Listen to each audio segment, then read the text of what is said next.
Society House.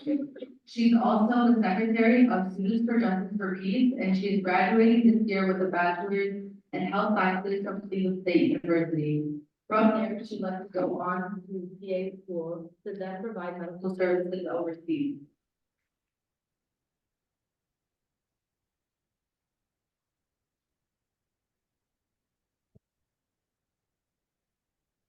Assalamu alaikum. Walaikum salam. That means may peace be upon you, which is the Islamic reading. First, I want to say thank you to Julia and Mushish on the phone, and Hamdan and Abdurrahman, because that was very powerful to hear from Gaza and from Egypt for the refugees.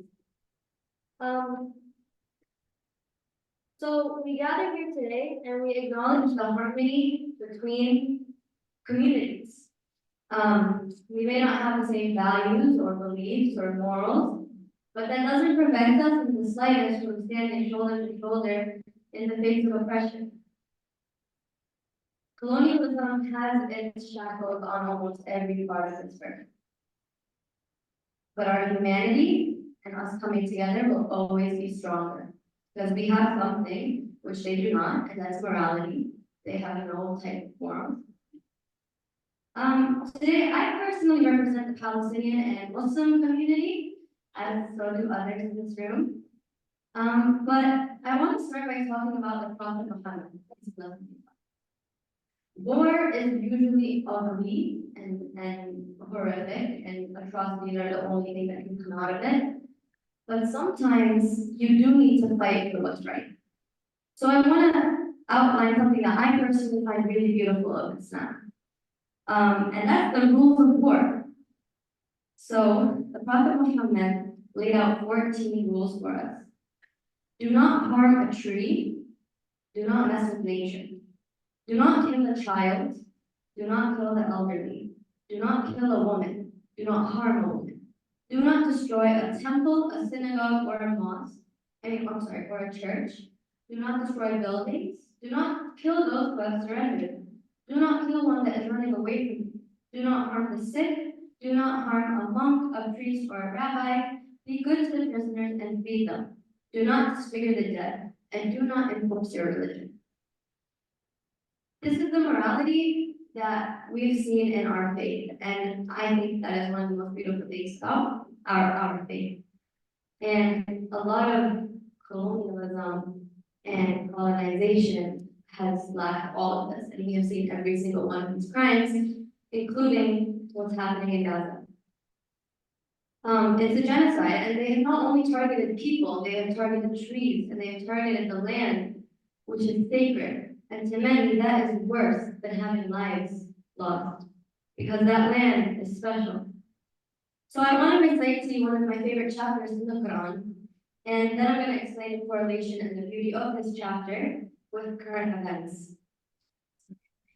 والتين والزيتون وطور سينين وهذا البلد الأمين لقد خلقنا الإنسان في أحسن تقويم ثم رددناه أسفل سافلين إلا الذين آمنوا وعملوا الصالحات فلهم أجر غير ممنون فما يكذبك بعد بالدين أليس الله بأحكم الحاكمين.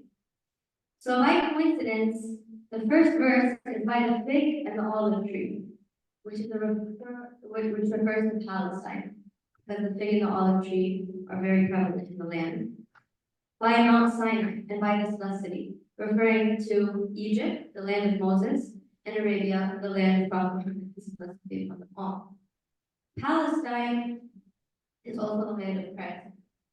And there's so much rich history on that land that has been targeted in the past 3 months from every faith tradition and from multiple communities, Jewish, Muslim, and Christian. The next verse says, indeed, we created mankind in the best of forms, and we will return them to the lowest of forms. That reminds us that we all come from dirt, we all come from this earth, and we will return to this earth. We cannot live on this earth arrogantly. And colonizers think that they own this earth.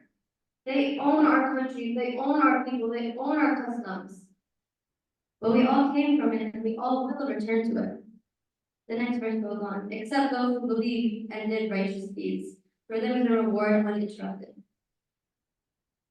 Righteous deeds are different in some eyes, but one is universal, is standing up for justice, no matter where you have to stand up for it, and no matter who is oppressed. So, meaning our efforts, all of our efforts, big and small, no matter who you are, and we believe will be rewarded according to what is just. The next verse. So what causes you to disbelieve in the recompense? Is not God the most just of judges? Here we can find comfort that our efforts are not going to waste, and not only this, we realize that the oppressors of this earth, who have colonized land after land and killed people after people, will not go away without being dealt with, because nobody can get away with the same atrocities and get away with it. Of my long 18 years on this earth,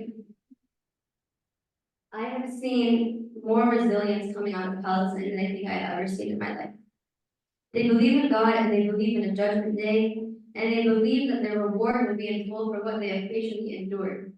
They have lost everything, but the saying of the Prophet Muhammad, peace and blessings be upon him, says, "One who dies defending themselves from injustice dies a martyr."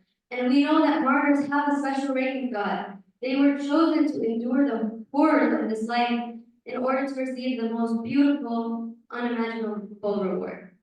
So my hope as a Muslim and as a Palestinian and as an activist, as all of you are, is that one day I hope to see all of our efforts pay off.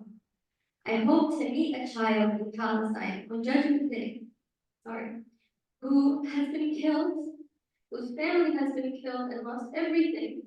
And I hope that we can all just pick up that child and embrace them and tell them that we did everything in our power to help you.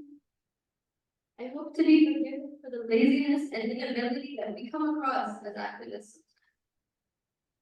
Finally, I want to conclude with another verse from the Quran.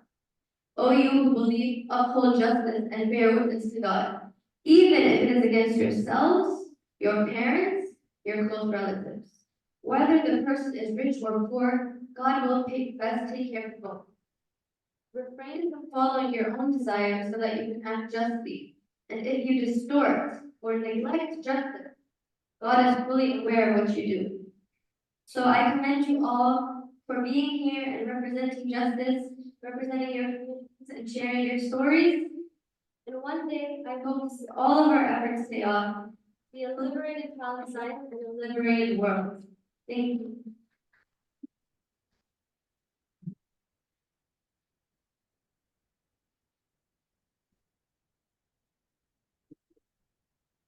Speak it out for a moment. I want to see if I can fix it. I just want to say, Jenna, that was incredibly powerful. Thank you so much. Yeah. Our next speaker unfortunately couldn't join us today. He's stuck in Colombia. Jabbar Azza from